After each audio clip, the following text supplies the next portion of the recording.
ஒவ்வொரு டிஜிட்டுக்கும் ஒரு ஸ்பெஷல் வீடு இருக்கு. அந்த வீட்ல இருக்கிறதுனால தான் அதுக்கு ஒரு பவர், அதாவது வேல்யூ கிடைக்குது. இன்ட்ரெஸ்டிங்கா இருக்குல்ல? முதல்ல நம்மளோட ஃபர்ஸ்ட் ஹீரோவை மீட் பண்ணலாம். அந்த ஹீரோ பேரு தான் டென்ஸ் பிளேஸ். ரெடியா? ஸ்கிரீன்ல பாக்குறீங்களா? இங்க 43ன்னு ஒரு நம்பர் இருக்கு. இதுல இந்த 4 ஒரு ஸ்பெஷலான இடத்துல இருக்கு. அது என்னன்னு பார்க்கலாம் வாங்க. இப்போ இங்க தான் மேஜிக்கே இருக்கு. அந்த 4 டென்ஸ் பிளேஸ்ல இருக்கிறதால அது வெறும் 4 கிடையாது, அது 4 டென்ஸ். அப்போ 4 டென்ஸ்னா என்ன தெரியுமா? 10, 20, 30, 40. So 4 tens equals 40. புரிஞ்சுதா? நம்ம டென்ஸ் பிளேஸ் ஹீரோவை பார்த்தோம், சரியா? ஆனா அவனுக்கு ஒரு சூப்பர் பார்ட்னர் இருக்கான். யாருன்னு கெஸ் பண்ணுங்க பாப்போம். வாங்க பார்க்கலாம். அதுதான் ஒன்ஸ் பிளேஸ்.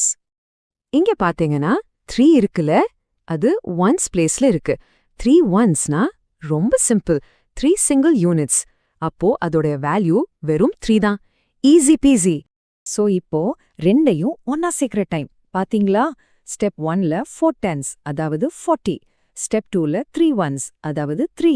இப்போ 40யும் 3யும் சேர்ந்தா 40 + 3 ஈக்குவல்ஸ் 43. சூப்பரா கனெக்ட் பண்ணிட்டோம்ல? இந்த டாபிக் நல்லா புரிஞ்சிருந்தா மறக்காம ஷைன் கிட்ஸ் ஹப்க்கு சப்ஸ்கிரைப் பண்ணுங்க. அப்பதான் இன்னும் நிறைய லேர்னிங் வீடியோஸ் நீங்க பார்க்கலாம். அப்புறம் இந்த வீடியோவை உங்க ஃப்ரெண்ட்ஸ்க்கும் ஷேர் பண்ணுங்க. அவங்களுக்கு கத்துக்கிட்டோம். அடுத்த வீடியோல பார்க்கலாம். Bye by.